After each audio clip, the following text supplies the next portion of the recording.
So in conclusion, y'all treating Invincible season 2 like you was Amber from season 1. Let's get into the IRL shit real quick, bro. First off, y'all go yapping about the animation, and maybe this is just Twitter, of course, being Twitter, you know, shit. But some of y'all don't consider the fact that they have a 20 times smaller budget than The Boys. Just because they're backed by a good company doesn't mean they're being treated well by them, and that little assumption happens too much. And it's funny because we had that whole little debacle with Mappa happening, and then immediately everybody forgot the lesson as soon as Invincible came out. First off, they're not Japanese, it's an American company. The production is just a whole different mess.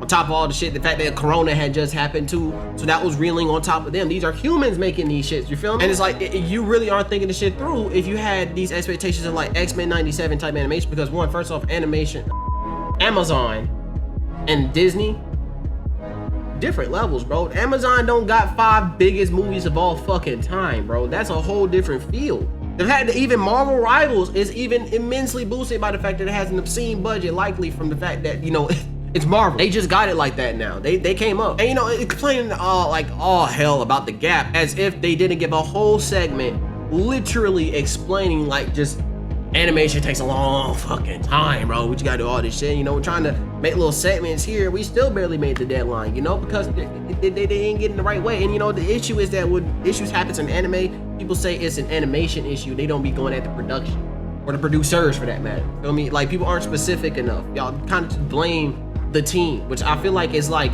being at a grocery store, seeing that the boss went through, knocked all their shit on the ground, that worker is sitting there, you're like, you need to do better.